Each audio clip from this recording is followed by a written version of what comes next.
Bonsoir et merci de nous rejoindre pour faire le tour de l'actualité en Moselle avant un week-end bien mérité. Voici les titres de ce vendredi 6 janvier.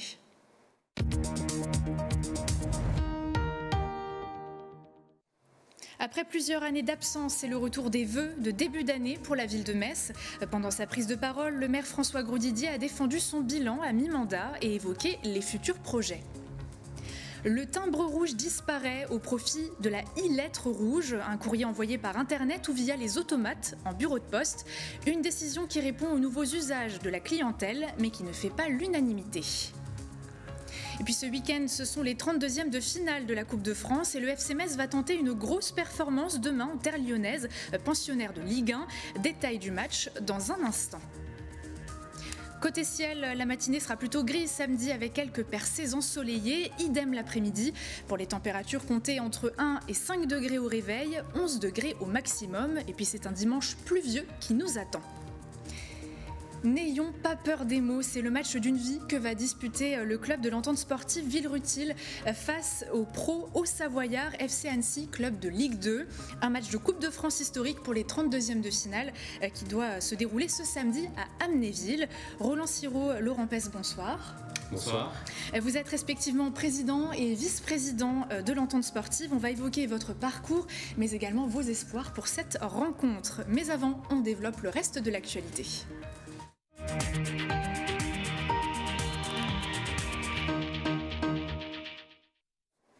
La triple épidémie de Covid-19, bronchiolite et de grippe met en tension les hôpitaux et ceux de Sarreguemines et Saint-Avold n'échappent pas à la règle, d'autant plus que les arrêts maladie se multiplient et que la grève des urgences entamée le 22 décembre au Robert Pax à Sarreguemines se poursuit, si bien que la moitié du personnel est absent. À Saint-Avold également, la situation se complique avec un préavis de grève déposé le 11 janvier, pour le 11 janvier. Alors après le CHR de Metz-Thionville, un plan blanc a été activé dans les deux établissements. On écoute justement le directeur des hôpitaux de Sarreguemines. Oui, alors le déclenchement du plan blanc a été décidé hier à 17h en cellule de crise. Pourquoi ? Ça répond au besoin de pouvoir concentrer nos forces et d'appuyer nos équipes par rapport à la gestion de la situation qu'on rencontre actuellement aux hôpitaux de Sarreguemines. Cette situation, elle est particulièrement adverse aujourd'hui. Il y a un contexte au premier plan de triple épidémie, grippe, bronchiolite, Covid. Un contexte de mouvements sociaux sur le territoire et aussi en interne. Et tout ça nous amène à une charge de travail très importante au niveau de nos équipes qui, malgré leur engagement, se mobilisent, sont appelés, font énormément d'efforts de manière à pouvoir assurer les prises en charge hospitalières nécessaires pour la population. Donc sur 24 heures, 23 infirmiers, 15 aides-soignants et un médecin sont en arrêt maladie pour syndrome anxio-dépressif dans un contexte de difficulté effectivement dans le quotidien, notamment sur le lieu de travail. Ça nous amène à limiter l'accès aux urgences, aux seules urgences vitales. Je précise que les urgences gynécologiques, obstétriques continuent d'être assurées. La ligne SMUR est maintenue. Il y a eu une déprogrammation des consultations au niveau du pôle de médecine et aussi au niveau de certains services d'hôpitaux de jour. Pourquoi ? De manière à pouvoir redonner du temps aux soignants pour se concentrer sur les urgences vitales dans ce contexte très compliqué. Après 3 ans d'absence, le traditionnel discours de vœux du maire de Metz a fait son grand retour. Ce jeudi soir à l'Arsenal, c'est François Grosdidier, privé de cet exercice en 2021 et 2022 à cause du Covid, qui a pris la parole. Presque à mi-mandat, l'élu a fait le point sur les réalisations passées et évoqué quelques projets futurs. Retour sur cette soirée avec Emma Facchetti. À tous et à toutes, belle et bonne année à Metz et pour Metz.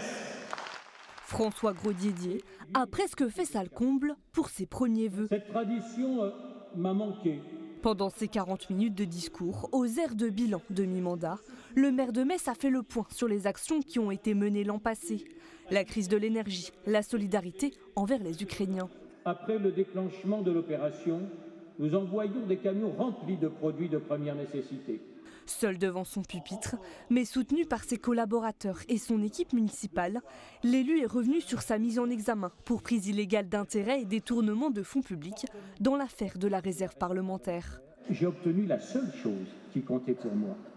La preuve, la démonstration que je n'ai jamais détourné un seul euro d'argent qui m'était confiée par mes concitoyens. Pour le futur, pas de surprise, selon ce rappel des aménagements prévus en 2023.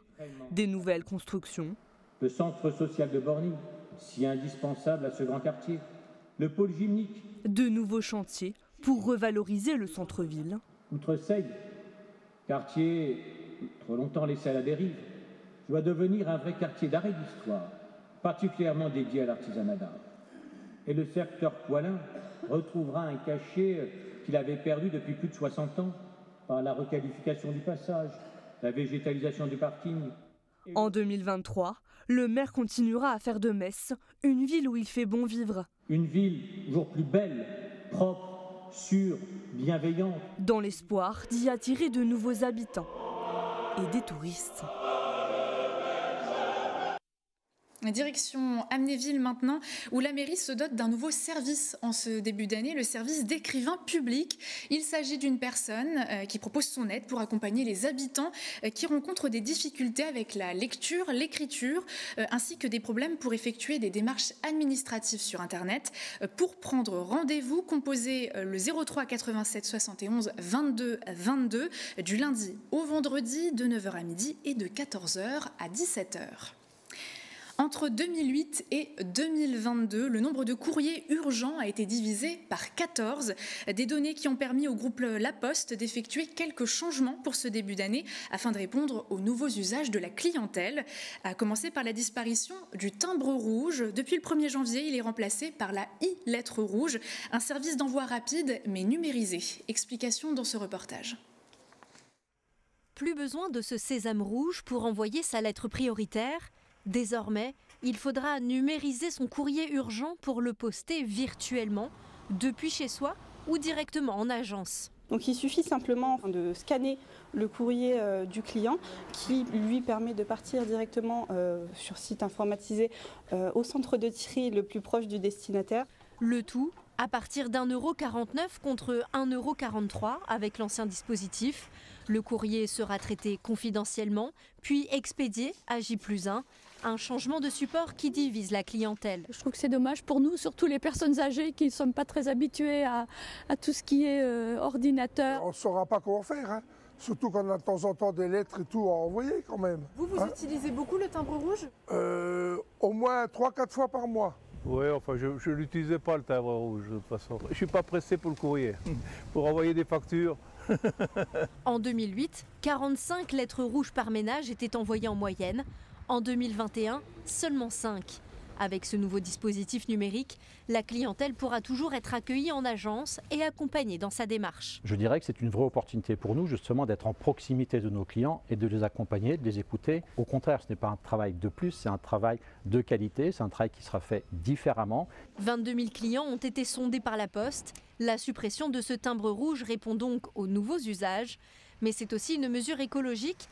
300 liaisons routières et le transport aérien de ville en ville ont été supprimés. C'est 60 000 tonnes de CO2 d'économiser et c'est 110 millions de transports en moins chaque année pour la Poste.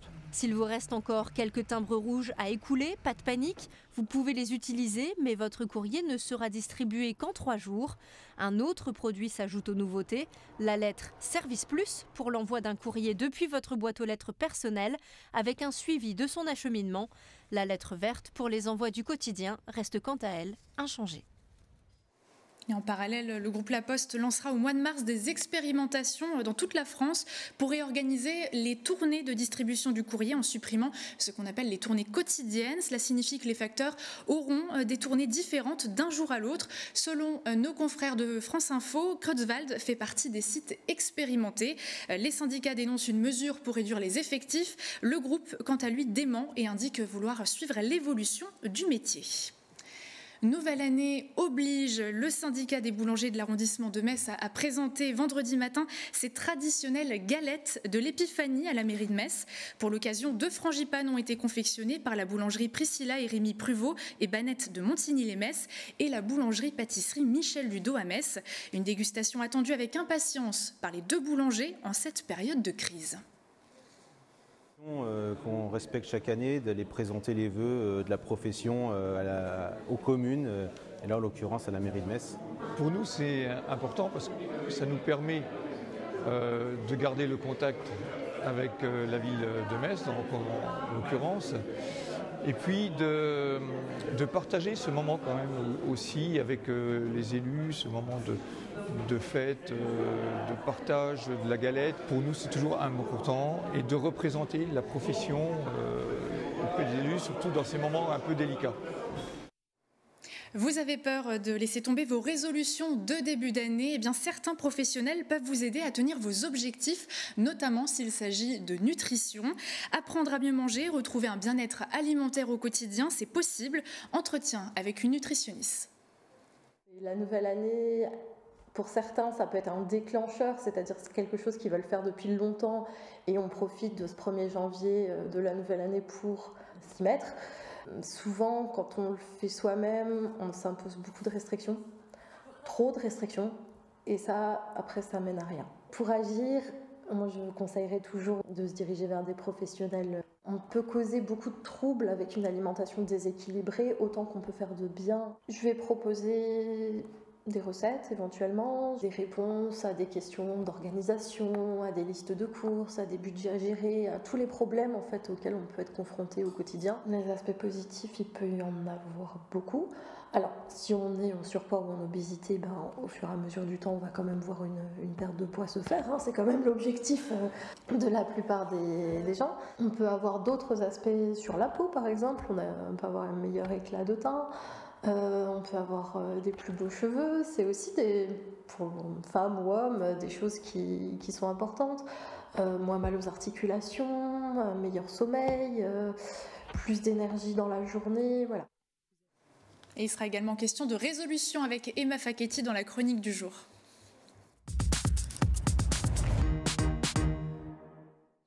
Bonsoir Emma. Bonsoir.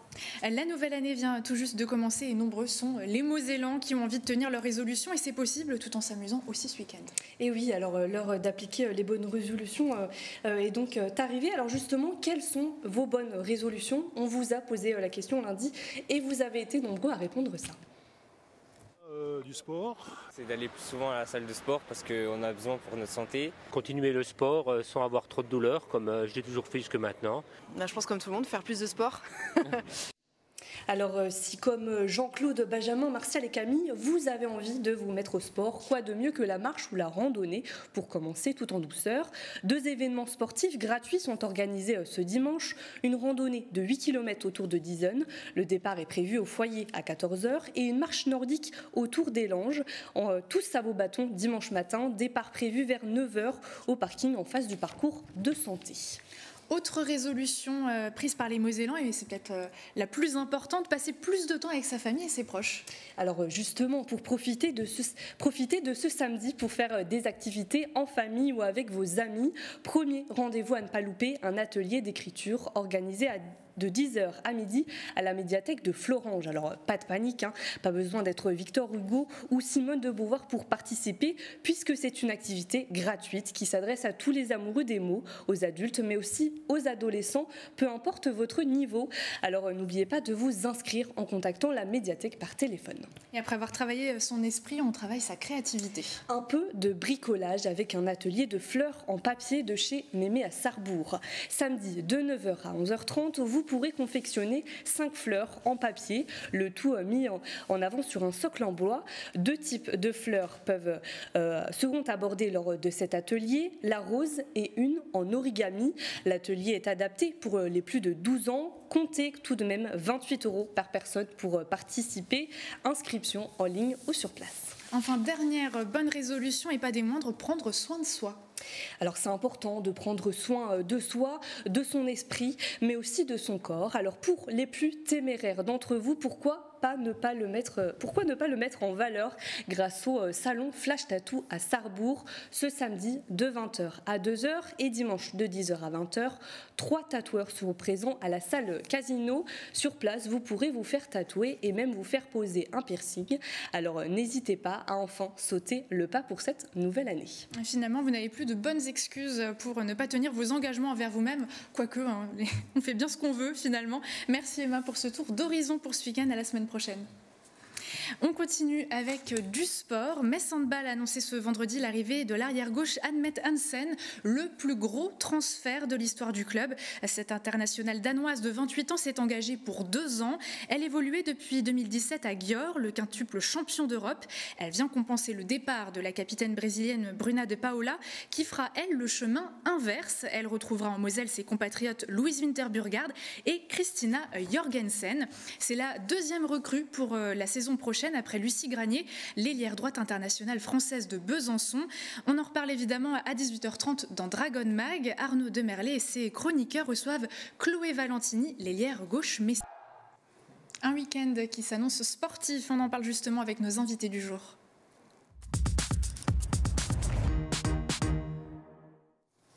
Roland Sirot, Laurent Pesse, bonsoir.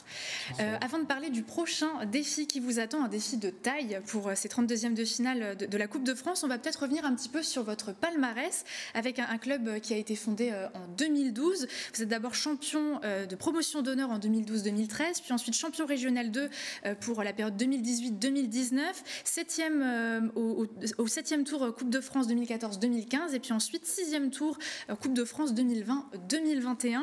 L'ES Villerutil, pensionnaire de Régional 1, affronte donc Annecy ce samedi à 18h à Amnéville. Annecy qui évolue 4 divisions au-dessus en Ligue 2. C'est un vrai challenge pour vous, un moment historique, on peut dire ça comme ça ? Oui, c'est un vrai challenge et puis effectivement un moment historique parce que nous n'avons jamais atteint les 32e de finale et c'est quelque chose dont nous sommes fiers donc pour le club qui est né en 2012, et puis pour les villes, Villerutil. Est-ce que c'est aussi le fait que vous n'avez jamais affronté une équipe professionnelle de ce niveau-là ? Disons qu'effectivement, on est à un stade de la compétition en Coupe de France qui est un privilège pour un club amateur. Donc chaque club amateur qui évolue en France a ce rêve d'un jour accéder à ce 32e de finale de la Coupe de France.